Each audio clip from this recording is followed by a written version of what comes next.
Agradecimientos. Radio Cruda. Bar Oz. Bar Melody. Rock Plaza y a todas y cada una de las personas que aparecen en cámara por su aporte y participación, gracias totales. Pereira está localizado en la región central del occidente del territorio colombiano, a 1411 metros sobre el nivel del mar. Un valle formado por la terminación de un contrafuerte que se desprende de la cordillera central. Su paisaje regional cafetero fue declarado Patrimonio Histórico de la Humanidad en el 2011 por la UNESCO. Su posición central en el Triángulo de Oro la ubica con gran importancia en el panorama económico, nacional e internacional. Pereira es conocida como la Quirendona trasnochadora y morena, como la ciudad sin puertas y como la perla del Otún. Se estima que su población crezca a más de 1 millón de habitantes para la actual década. Risaralda es uno de los departamentos con gran riqueza musical de Colombia.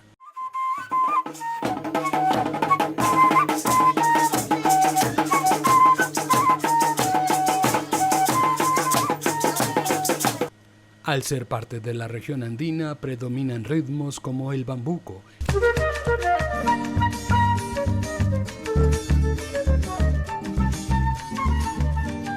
el pasillo, la guabina,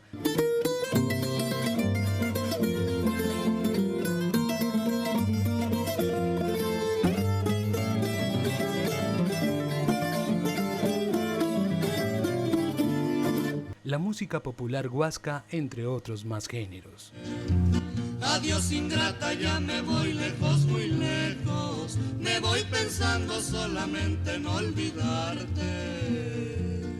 La población es diversa, compuesta por mestizos, blancos, indígenas, afrocolombianos.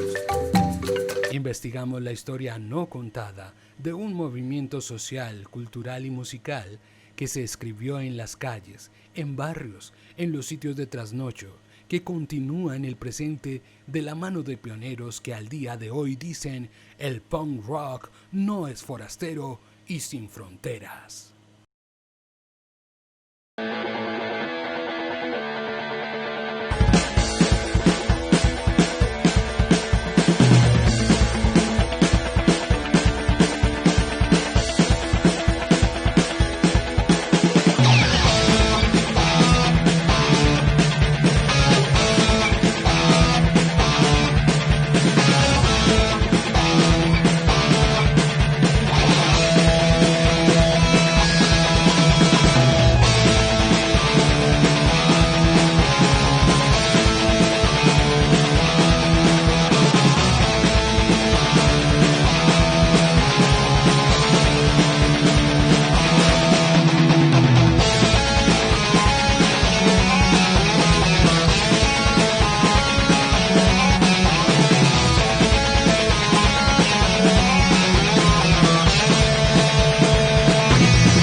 Pereira, a finales de los 80, principios de los 90, se hallaba en una particular transición social, cultural y política. La dinámica migratoria derivada de la llegada de personas en busca de asentamiento humano obligaba a movilizar más recursos para atender las necesidades de una creciente población. Esto cambió considerablemente los usos del suelo. Surgieron nuevos movimientos políticos que reclamaban derechos a la vivienda, al estudio y al bienestar social. Aparecieron los famosos barrios de autoconstrucción, apoyados por los partidos políticos tradicionales, al igual que por otros partidos con ideologías de izquierda. Comunidades como La Isla, Leningrado, 2.500 lotes, se expandieron tanto que Cuba dejó de ser un simple barrio para convertirse en uno de los sectores urbanos más importantes de la capital de Risaralda. A finales de los 80, Colombia vivía una de las más crueles páginas de horror en su historia: el exterminio de la UP, Unión Patriótica, y de sus líderes más consagrados, Jaime Pardo Leal, Bernardo Jaramillo Osa, entre otros. Por lo menos 4.153 personas fueron secuestradas, asesinadas o desaparecidas, entre esos el lamentable asesinato del líder liberal Luis Carlos Galán Sarmiento. Se busca a Pablo Escobar Gaviria. Recompensa 2.700 millones de pesos. La ciudad de Pereira no fue inmune a esta barbarie. Por esas épocas, la Perla del Otún presentaba condiciones particulares de orden público. Todo esto, sumado a las condiciones de violencia y caos que vivía el país, llevaron a que el gobierno, en coordinación con la fuerza pública de aquel entonces, crearan escuadrones especiales con patrullas motorizadas, conocidos como los X8, cuya misión era aplicar la ley dura, fuera como fuera. A medida que Colombia entraba en la década de los 90, se suscitaron cambios para el país. En nombre de la Asamblea Nacional Constituyente, los presidentes, en representación del pueblo, proclamamos la nueva Constitución de Colombia. La convocatoria de un plebiscito nacional obligaría a reformar la Constitución. Fue así como en el año de 1991, la Asamblea Nacional Constituyente otorgó nuevos derechos y más libertades a todos los colombianos. Los jóvenes pudieron volver a agruparse tranquilamente en esquinas y sitios públicos sin temor a que sus vidas corrieran peligro con los famosos escuadrones de limpieza. Pero comienza a sentirse con fuerza otro grave problema para el país: el consumo de drogas y los efectos derivados de su comercialización. La idea del dinero fácil a través del narcotráfico se apoderaba de una sociedad que buscaba oportunidades. Para el expresidente César Gaviria Trujillo, no fue nada fácil declararle la guerra a los cárteles de la droga. Los narcos ya se habían infiltrado financiando sectores claves de la política, la economía, la cultura y hasta del deporte. Digo yo, Carlos Leder, y lo juro por Dios que así fue. La corrupción se fue consolidando, arraigándose entre los entes públicos y privados, con la consigna de plata o plomo impuesta inicialmente por el cártel de Medellín. A nuestra patria llegó, como llegó a más de 60 países del mundo, el poder oscuro y criminal del narcotráfico. Quiero decir que temblará la aristocracia y el garanismo. A consecuencia de la violencia, de la falta de oportunidades, de la desigualdad social y de otros fenómenos sociales, fue surgiendo una generación diferente. Una generación que se pronunciaba a través de la música, del arte, para expresar de manera abierta y libre su propia identidad social y cultural.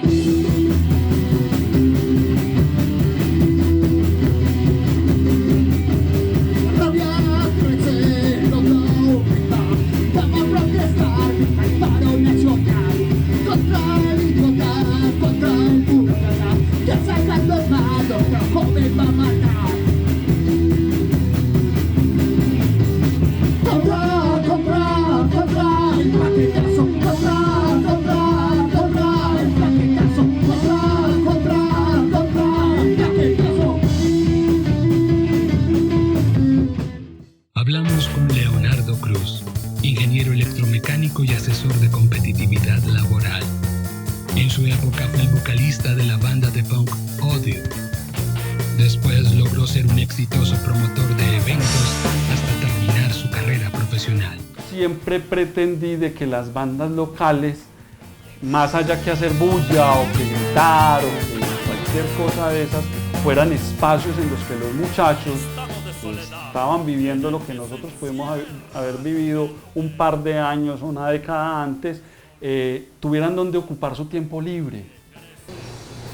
Yo vivía aquí en Pereira, pues mi infancia fue aquí en Pereira, en la 18 con segunda, en el barrio América, y luego pues ahí conocí muchos parceros que también empezaron a escuchar música y nos parchábamos ahí por la 14 en una escalera entre tercera y cuarta. Ahí caía mucha gente, había mucha gente que escuchaba metal, pero pues también había otros que sí nos inclinábamos más que todo al punk.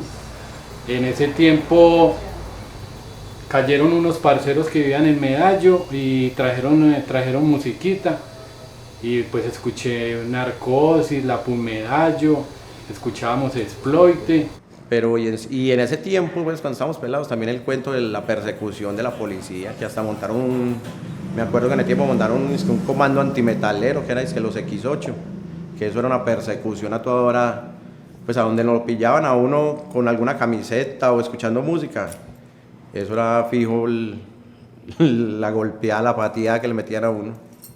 Drogas, güey, se escuchaba gamberros sonidos, decibelios, escuchábamos Escorbuto, escuchábamos La Polla Record, Narcosis, Radical Hardcore, a las bandas escuchamos hardcore, punk, ska, y esa es la primera de ska punk así buena. Tocaba cortato, con un cortato, tocaban todos esos temas. Cuando las primeras crestas, no, andaba de cresta, botas de platina, la chaqueta no falta, la chamarrita para los conciertos. Claro, total, la sociedad eso era un desprecio total, la policía de que nos daba duro, no, calabozo, el que quiera. Nada más por la apariencia pinta y por lo que nos parchamos por ahí. Parchamos en el infierno, siempre nos llegaba la policía por estar escuchando en una grabadora. Chorro siempre, claro, total. Discriminación total. John Jairo Castro, alias Cachorro, ya afinado. James Valencia, el Grillo, también de Galán. Alejandro Gutiérrez, en el entonces le decíamos el Pingo. Byron Acosta, que hace poco falleció. Liliana Patricia Teortúa, La Lipa.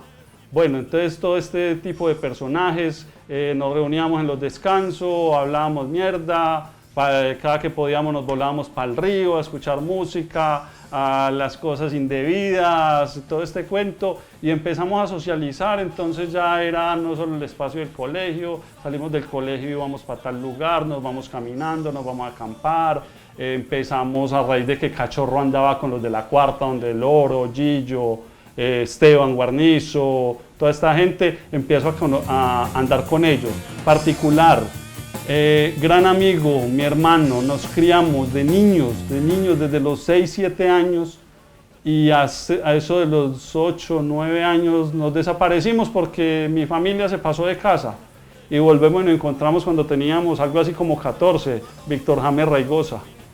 Con él empiezo ya a llegar a todo el barrio Cuba, a los parches. También me encontré porque habían sido mis compañeros de escuela Carlos Ariel Jambramillo, el Pillo, Raúl y Alejandro Blandón, Wilman Montoya Pepino, fueron compañeros de escuela que ya después como rockeros nos encontramos y empezamos a compartir.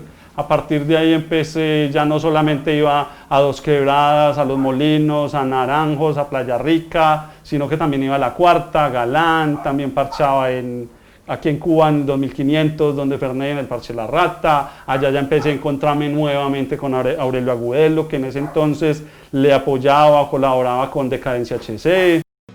Muchos jóvenes de la generación de los 90s solían reunirse en las esquinas de los barrios, en los parques, en cualquier lugar público o privado donde se pudiera gestar una revolución social.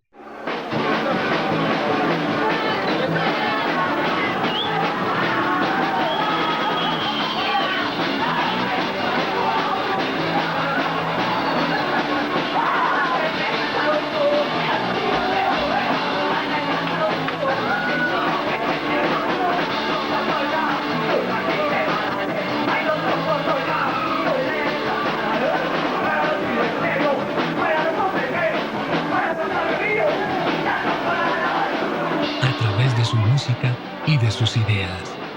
Al interior de estas barras o parches, como se les conocía popularmente a estos amigos de barrio, se experimentó un fenómeno denominado movilidad social.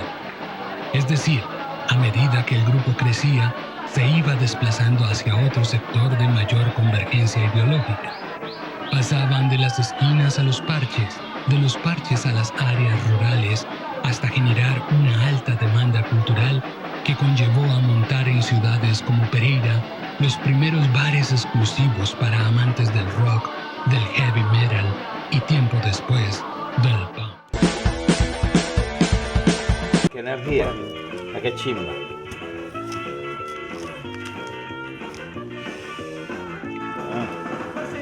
Estas son las joyas que conservo por vida.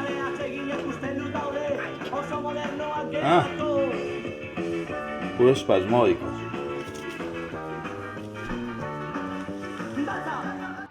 Para mí los mejores recuerdos de mi vida, porque fue cuando ya nos empezamos a parchar en convitos, que decíamos así, parches, y escuchábamos de todo en ese tiempo. Y después nos empezaron a rodar que Led Zeppelin, lanzaba, y ahí empezamos nosotros con el rollo a escuchar el rock and roll. En el barrio Guadalupe en ese entonces, estamos hablando de hace muchos años, estamos hablando de los 80, en una de las esquinas de mi barrio, se hacía un grupo de amigos con unas pintas diferentes, camisetas negras, cabellos largos, y se sentaban los sábados generalmente a escuchar música.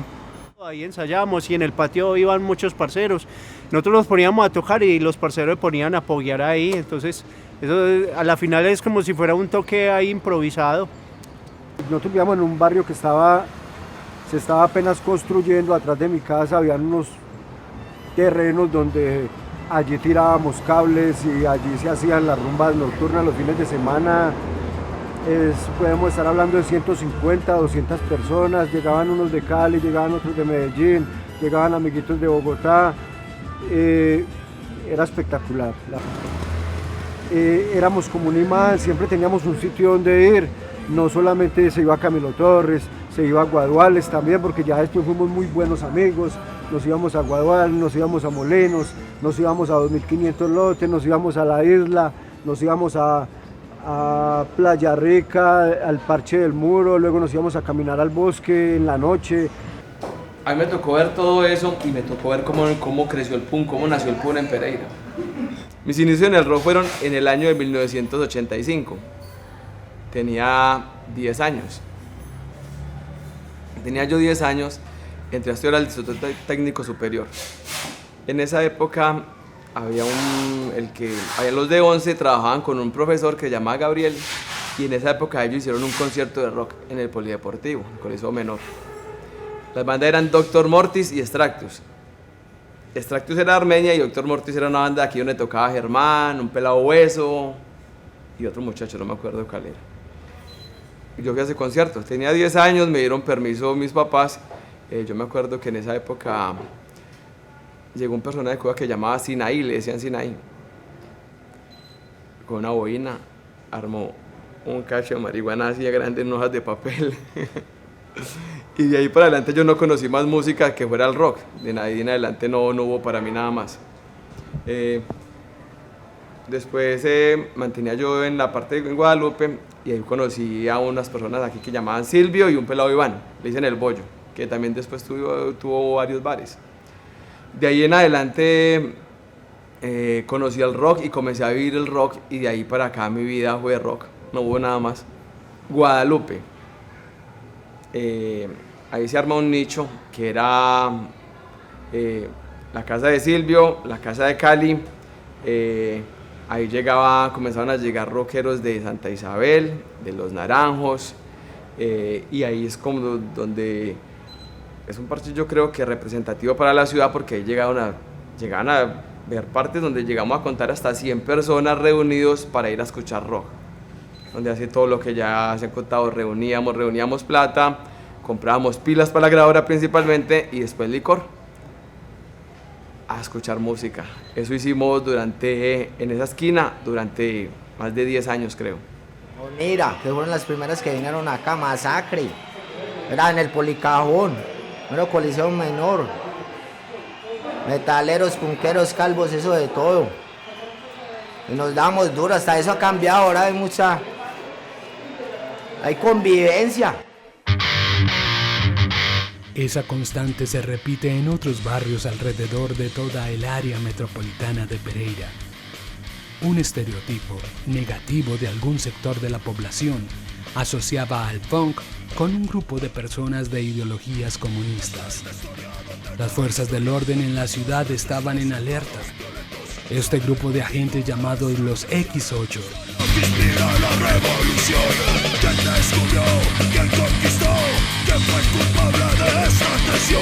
investigaban y perseguían a estos jóvenes de características muy puntuales: botas militares, jeans azul con camisetas blancas o negras, con pantalones negros o de cuero, chaquetas con o sin taches, cadenas, cabezas rapadas o corte de cabello mohicano. Un ambiente pesado pero con deseos de libertad y expresión se percibía fácilmente en estos espacios, donde estos jóvenes realizaban y organizaban sus eventos, por lo general en las casetas de acción comunal de los barrios más populares de Pereira. Muchos recuerdan el toque en la caseta de los 2500 lotes al frente de la casa de Ferney. Allí se hizo un concierto con varias bandas de diferentes géneros. Entre ellas estaban KDPS, Nada, Fósil, Epidemia, Sepulcro y Tribulación. La consigna fue fortalecer la amistad entre dichos géneros. Antiorden, ¿no? Antiorden era una banda que en última no podíamos definir si era una banda, inicialmente una banda de punk o de rock, porque la banda era lo que nos salía. Las letras, como te digo, eran letras de los problemas que a diario surgían en nuestro barrio, de las experiencias vividas, tanto en los campings, en las calles, en cualquier lugar donde estábamos, defendiendo los animales, todo lo que tiene que ver el entorno del diario vivir de cada persona. Todo fue en torno a la música.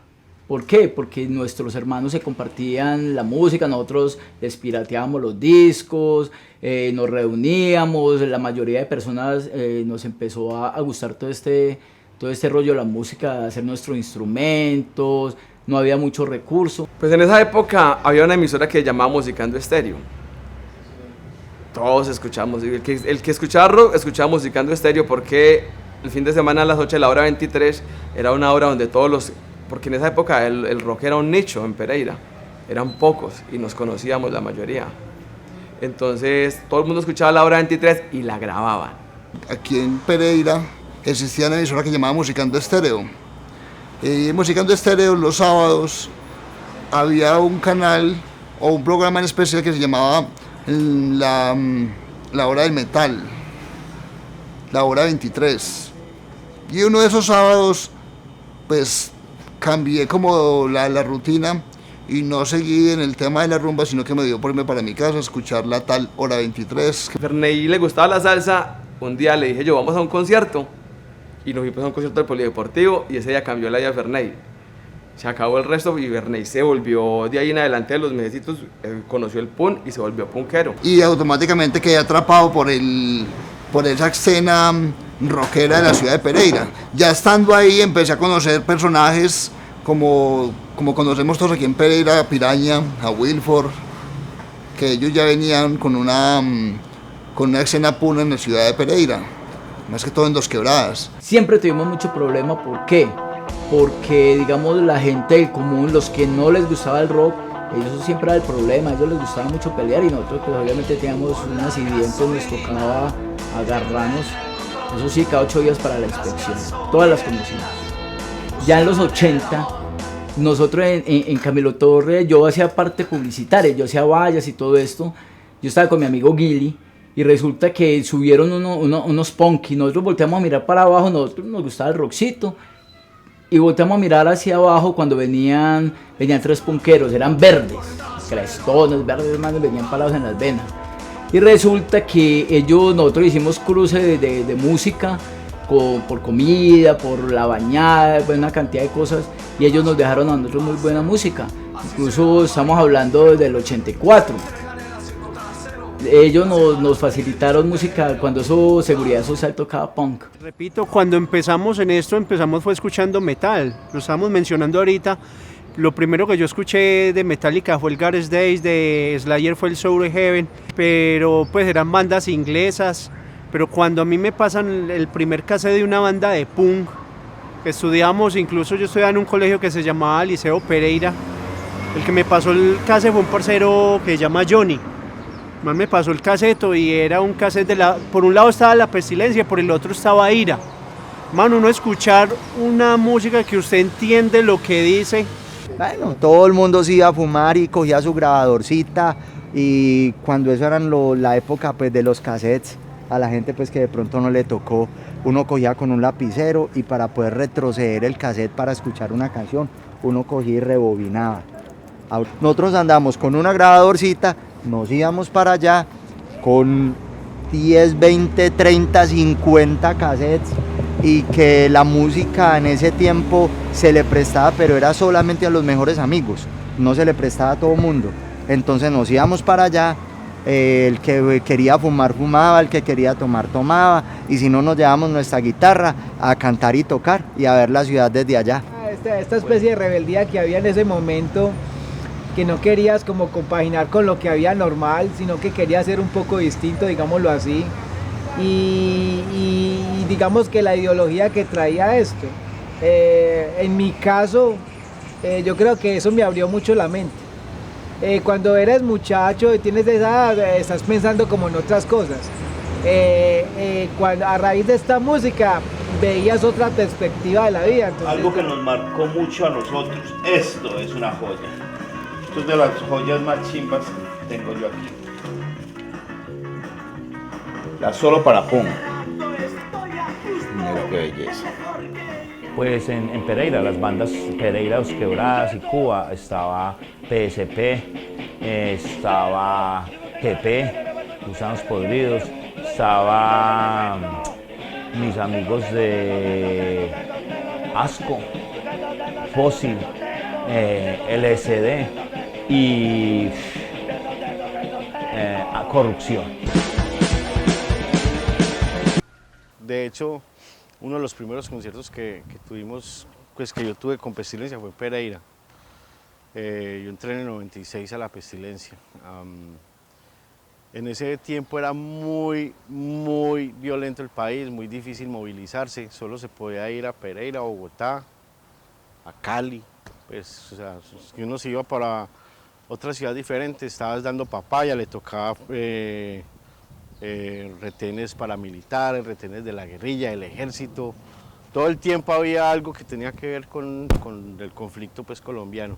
Entonces básicamente era aprovechar cualquier posibilidad real de tocar en ese momento, lo único que se podía hacer. La Pestilencia, tengo entendido que fue su primer casa al tocar fuera de su ciudad natal, Medellín. Esa noche tocaron con Inquisition. Esa noche también hubo como ciertos tropeles y a veces no había tolerancia a algunos punk con algunos metaleros, pero en general estuvo bien. 88, 89, 90 empezó a surgir en Pereira y en Dos Quebradas muchas bandas de punk, de thrash, de heavy. Inclusive nos reuníamos en mi casa tenía un garaje muy grande. Nosotros formamos con un grupo de amigos, formamos una banda que se llamaba Epidemia y ensayábamos prácticamente todos los días, ensayábamos 2, 3 horas y en esa época empezó a surgir muchas bandas y todos, yo creo que nos reuníamos en mi casa, en el garaje de la casa hasta 5 o 6 grupos por día a ensayar. Los equipos eran muy precarios, no había amplificadores en ese tiempo, los equipos eran el equipo de sonido de la casa, entonces el equipo de sonido de mi casa, el equipo de sonido de la casa de Rodrigo, que era el guitarrista.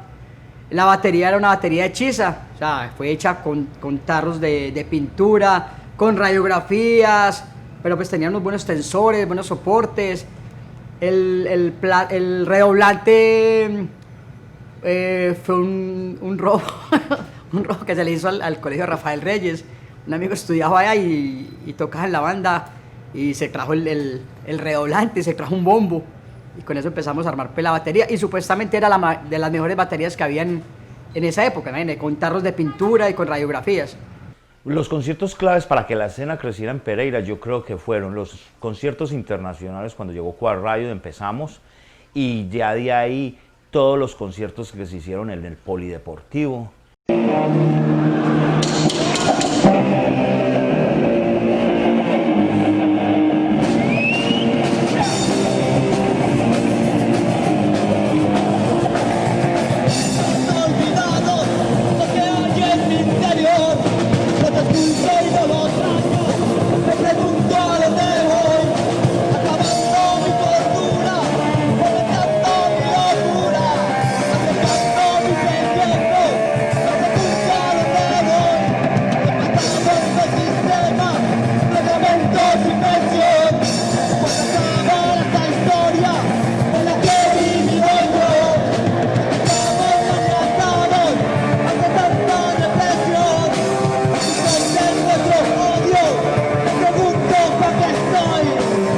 Concierto que se hizo muy grande en el Coliseo Mayor, y desde ahí empezamos nosotros a buscar ya conciertos, pero no pagar tanto, sino hacer era más que todo punky en La Castellana, El Martillo. Allá estuve, lastimosamente por imprudencia diría yo de los vecinos del barrio, porque empezaron a tirar cosas a la cancha donde estaban haciendo la presentación las agrupaciones.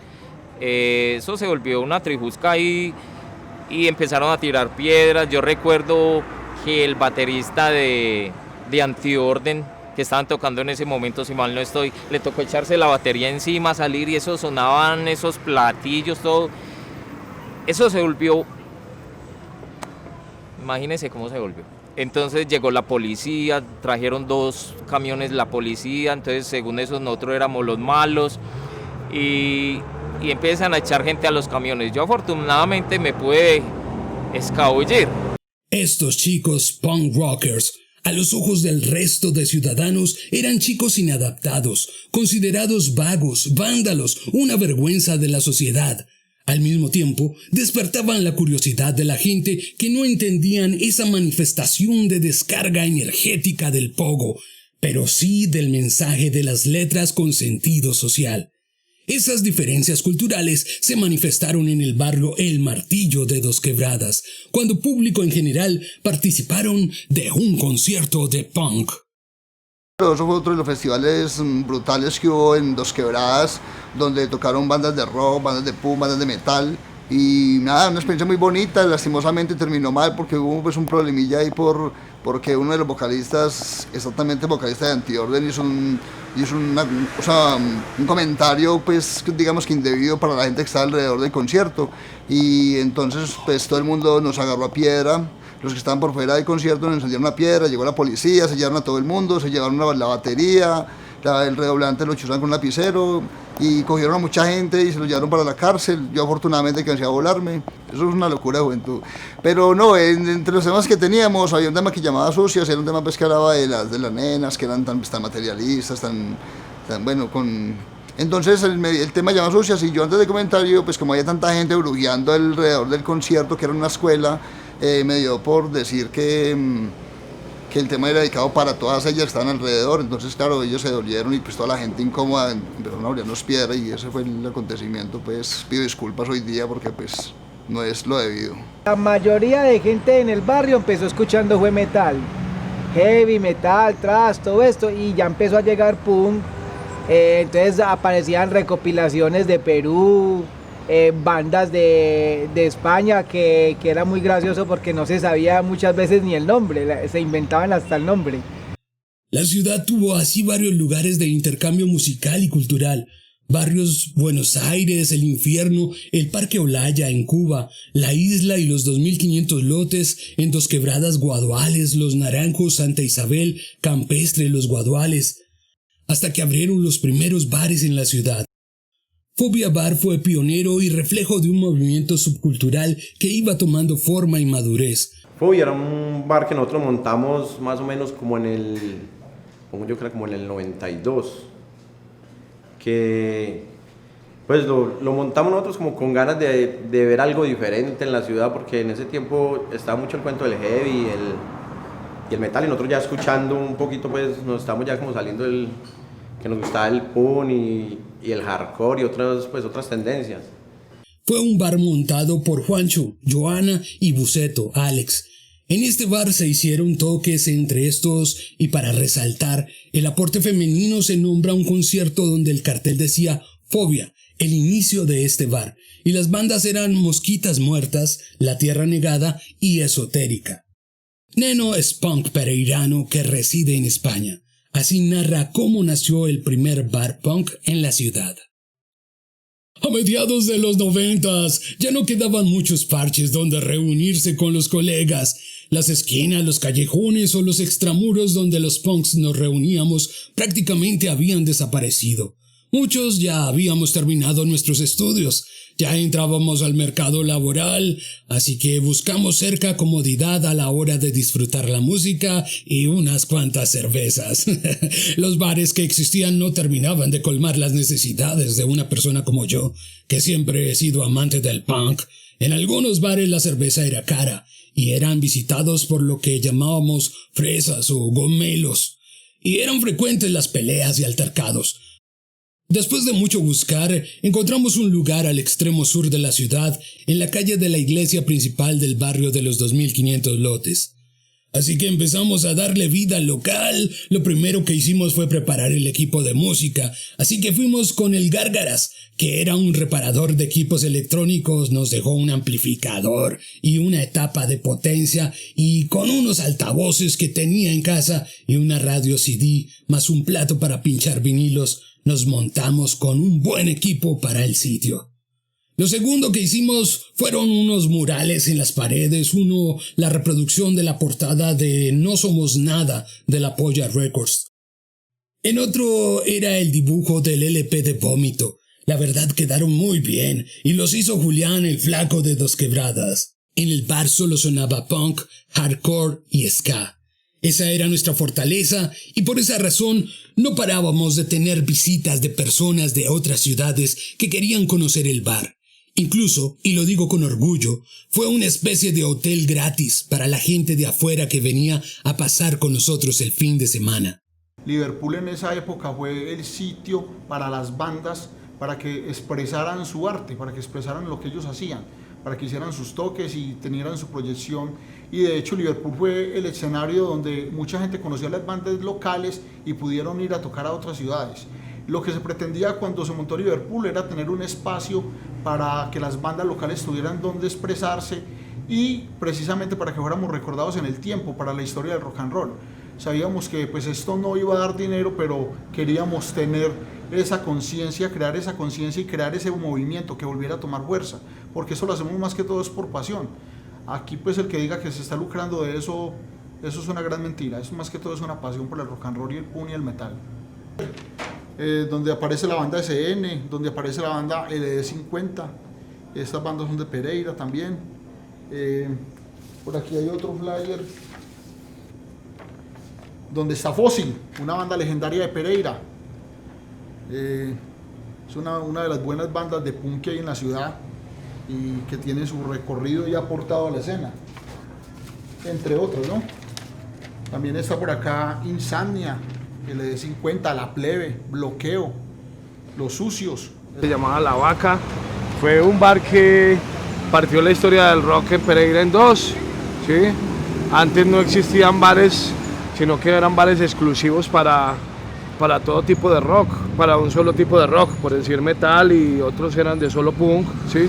Mientras en esa época La Vaca apareció y rompió con todos esos esquemas y terminamos toda esa comunidad de personas dispersas entre músicas, terminamos vueltos uno solo, ¿sí? Convirtiéndose en La Vaca, que era ese bar de punk metal inicial de Pereira. Propia, influenciadas por las tendencias mundiales de otros movimientos europeos y estadounidenses del rock, punk, heavy metal, generalmente se adaptaban a la convulsión social.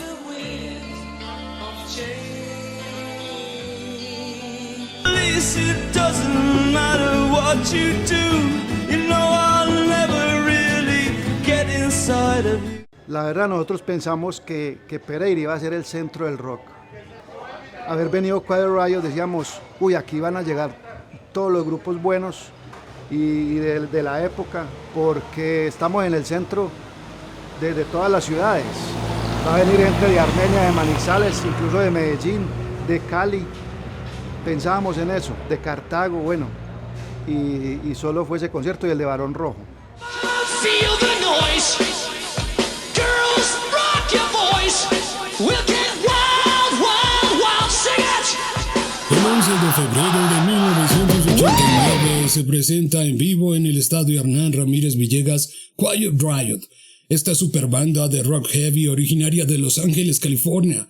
Se presenta en la ciudad con asistencia masiva. No había registro anterior de un espectáculo como este, con mención de otro buen concierto como el de Barón Rojo unos años antes. Este fenómeno se manifestó con otras ciudades del país como Bogotá, Medellín, Cali, siendo esas tres capitales las que llevaron delantera al inicio.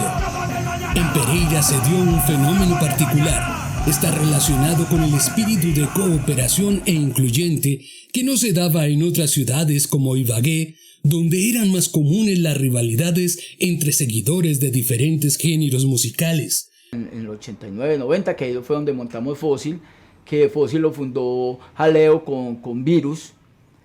Yo tenía una banda con Ferney, el de Melody, y con Cartucho, se llamaba Deterioro Social. Nosotros nos reunimos en la casa de Ricardo Mesa, había un festival como de bandas ahí, y resulta que ellos estaban sin bajista, Jaleo y Virus. Virus tocaba la guitarra y Jaleo tocaba la batería y cantaba, y ahí empezamos con lo de Fósil. Eso fue inmediato. El próximo salto que dimos fue a la Castellana. Por ejemplo, el concierto de la Castellana, lastimosamente yo no entré, ni era de la escena en ese entonces ni nada, pero me pasé por ahí con unos amiguitos, porque éramos muy peladitos de hermanos en entonces simplemente pasamos como a ver esa manada de locos, a esa manada de peludos, esa manada de calvos que es lo que están haciendo, simplemente por curiosear, simplemente como por mirar qué es lo que estaba sucediendo en ese momento. Eso entonces era casi como que un tabú que un metalero escuchara la música punk o al revés, ¿sí?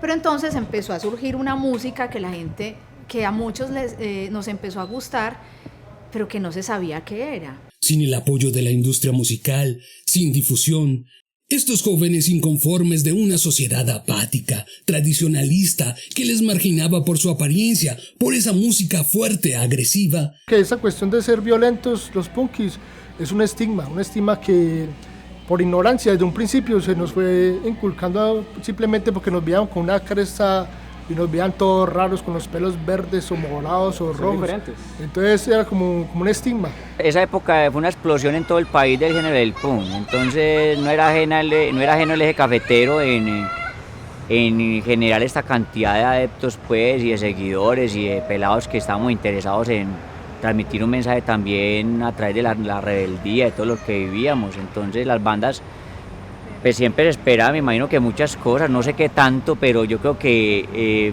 fuimos buenos anfitriones de las bandas, hombre, que llegaron en ese entonces, porque había un movimiento muy grande, había mucho parche, había mucha gente que en diferentes partes de la ciudad siempre estábamos buscando cómo reunirnos, cómo escuchar música, intercambiar música, cómo leer un fanzine nuevo que llegaba de cierta parte, o cómo leer algún texto que nos llegaba de alguna ciudad diferente pues a las del eje cafetero, donde pudiéramos leer un poco más sobre las agrupaciones, leer un poco más sobre la escena nacional, o hasta, llegado el caso, pues llegar a ver cómo se estaba viendo a nivel mundial todo lo que era el punk, porque para nosotros nos interesa saber cómo se estaba creciendo a nivel mundial, qué bandas estaban saliendo. En la década de los 90 se dio una explosión de diferentes géneros dentro del rock que restó protagonismo al heavy metal que dominó en los años 80. I didn't care if I was in a band, I didn't care if I was alive.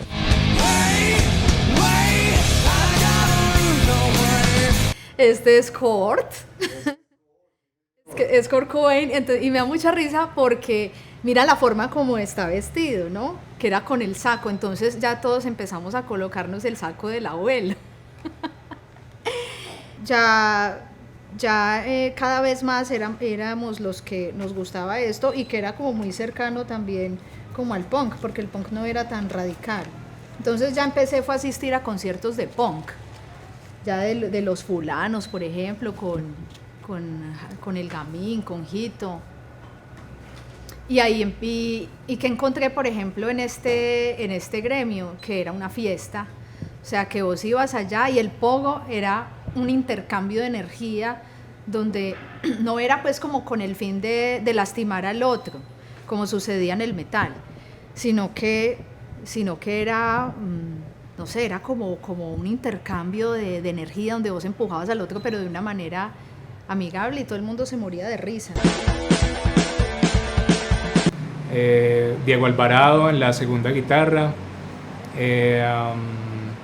Óscar Alvarado que hacía el bajo y Julián el gordo Marín que era el baterista, y yo en los vocales. Esa fue la primera formación, aunque hubo algunas variantes de bajista.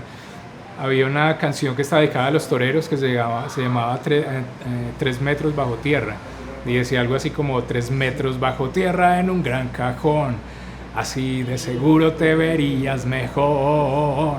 Entonces tratamos de recoger o de retomar todos los sonidos del punk más purista, más de garaje, que era con el que veníamos, y tratar de imprimirle un poco de un sonido más ska.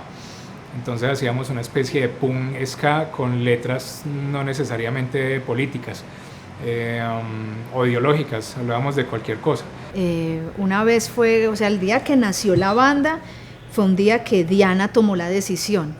Llegó y me llamó y me dijo: Marcela, véngase para acá, que acabo de alquilar la batería de Tránsito Libre. Y yo, ¿qué? Esta vieja está loca. Eso valía un montonón de plata. Entonces, pues yo mismo caí con mi guitarrita acústica y pues llegué a la casa y ese mismo día montamos 2 temas, que fue Violador Anónimo y Violador Anónimo y Superhombre. A ver, se llama. Todos creen que eres un superhombre, pero la verdad es que yo tengo el control. Hablas y hablas de lo bien que la pasaste anoche, cuando todo terminó en una masturbación. O sea, era otra época en donde uno no usaba casco para montar en moto. Uno podía llenar una camioneta con un montón de gente atrás y no lo paraban a uno. Eran tiempos violentos. Fue un lío porque era muy difícil encontrar viejas que tocaran un instrumento y que les gustara el rock. Era Diana Ramírez en la batería, Judith Gutiérrez en la voz, vocalista, Juana Franco en el bajo y Marcela Muñoz Castaño en la guitarra. El nombre, ¿qué nombre debíamos ponerle a la banda? Y por esa época pues empezó a surgir un movimiento muy ridículo de peladitos esquenazis. Es que en Pereira, es que peladitos skinhead, uno bien indio, con estas raíces negras y esquenazis. Entonces, una vez nosotros por allá, así como reflexionando, filosofando, dijimos, no, pero es que si uno niega su propia historia, uno no es nada, uno es una mierda, uno es menos que una mosca muerta.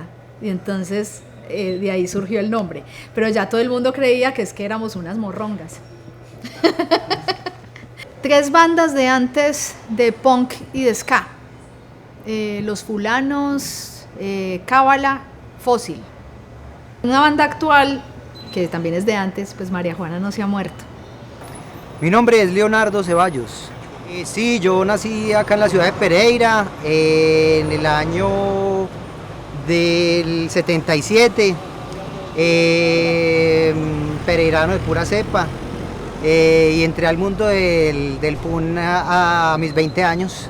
Me llegó a mi vida el punk con casetos que llegaban desde España. Yo tenía familia allá y tenía una tía que le gustaba mucho la buena música y me empezó a mandar los caseticos. Recuerdo yo que me mandaban casetos de La Polla Records, de Ilegales. Había una banda que me gustaba mucho que se llamaba No Me Pises que Llevo Chanclas. Los Inhumanos también, bandas españolas muy buenas. Y ahí empecé a conocer un poco el punk, y también gracias a que conocí a una de las bandas referentes acá en la ciudad, que se llaman Fósil.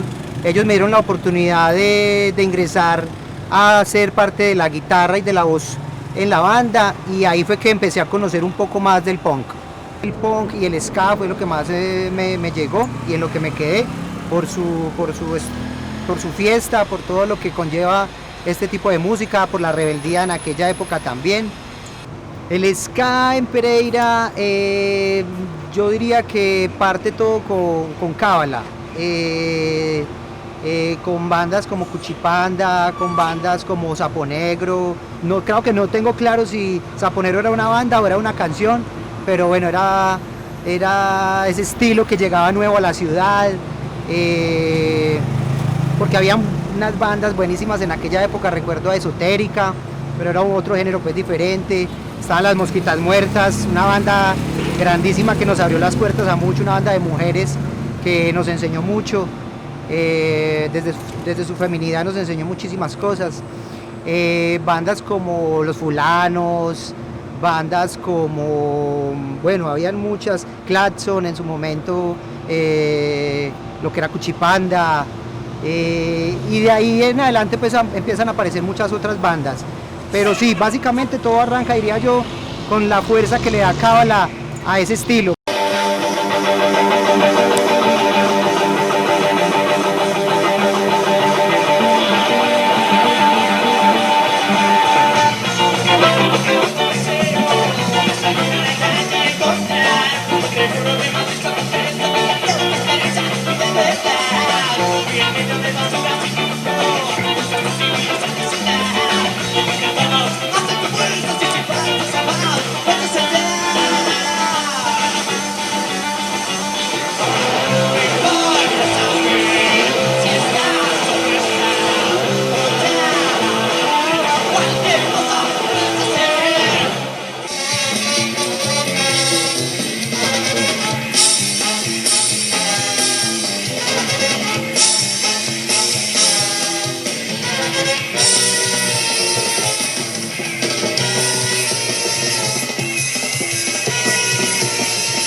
Con esa ejecución tan profesional que en aquellos momentos hacían, con esa disciplina que lograron tener, y eso le enseñó a mucha gente. Yo, por ejemplo, en ese momento cuando los vi a ellos tocar, yo hacía parte de Fósil y ahí fue donde yo dije, no, yo quiero irme por ese lado más alegroso del ska, y empezamos a formar lo que fue María Juana, que sus bases fueron también, a pesar del punk, también con un poquito mucho de ska.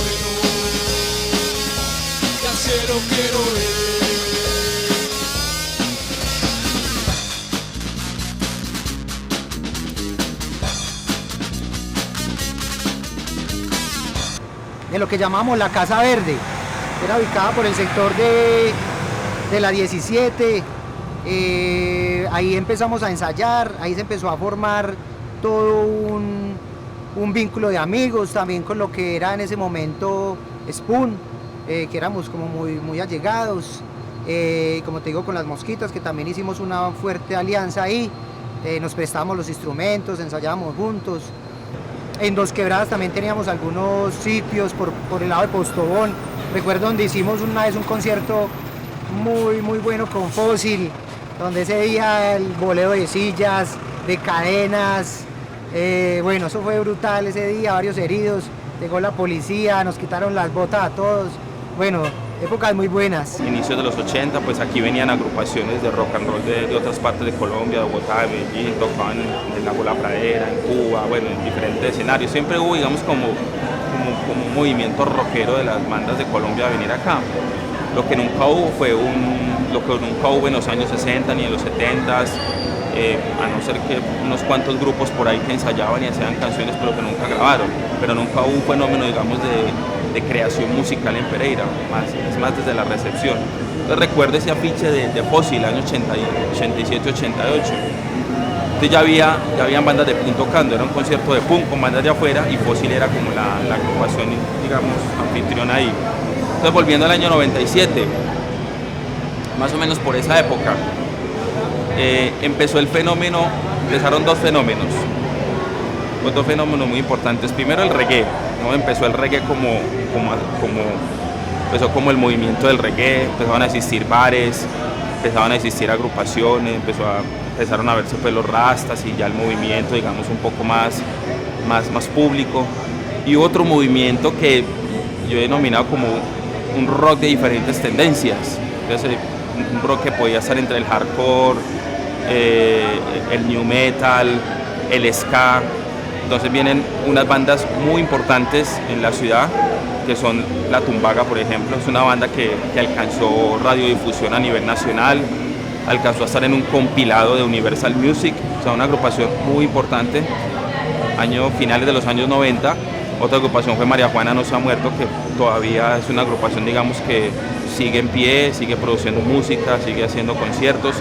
Y yo creo que de esa época de los 90, pues yo creo que es la agrupación que ha sobrevivido y que ha permitido seguir haciendo la música y ha representado ya a Pereira en diversos festivales como el Altavoz de Medellín, el Grita Rock en Manizales. Es decir, ha tenido, digamos, presencia en esos festivales de reconocimiento.